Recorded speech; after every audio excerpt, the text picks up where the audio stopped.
This is a pottery artifact from Smithfield, North Carolina, and you'll notice the thumbnail is the location of where these are from.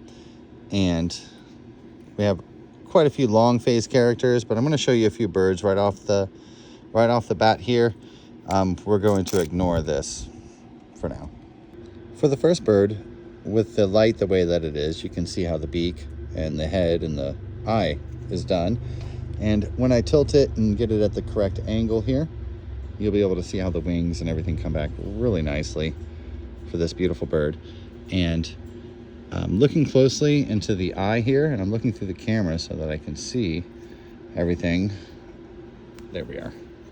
You guys see that? And we're gonna take a look at this one as well. So right here, we have a duck, right? And I'm gonna change the light just a little bit more, but I have my pencil here. So the circle eye, of course, and then the beak for the duck. Now, getting that face in your memory, when we move this around here, you'll see what happens. You'll see how it becomes some type of like pheasant, maybe. The lighting isn't super perfect. I might have to come further over this way. That's all I have to do. There we are.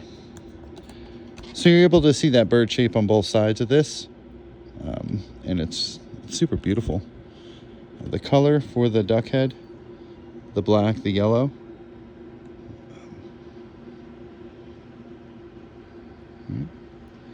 So we want North Carolina archaeologists to study this. We pay them money out of all of our tax dollars. We pay for their salaries. So why shouldn't they study this stuff, right?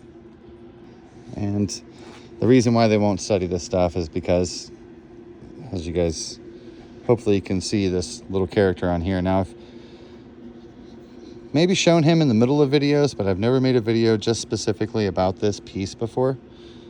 And the reason why is because who's going to believe you if you tell them that you have Thoth, or Horus rather. Thoth is the ibis, right?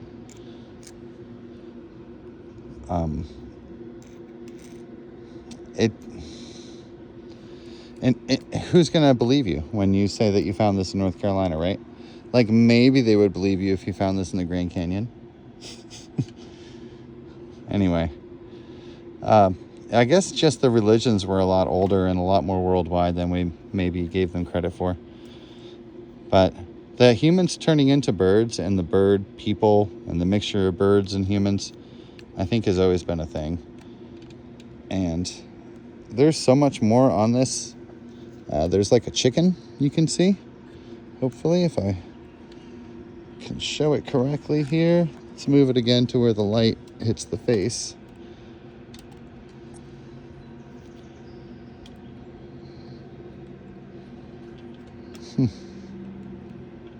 Try to get it correct for you guys, sorry.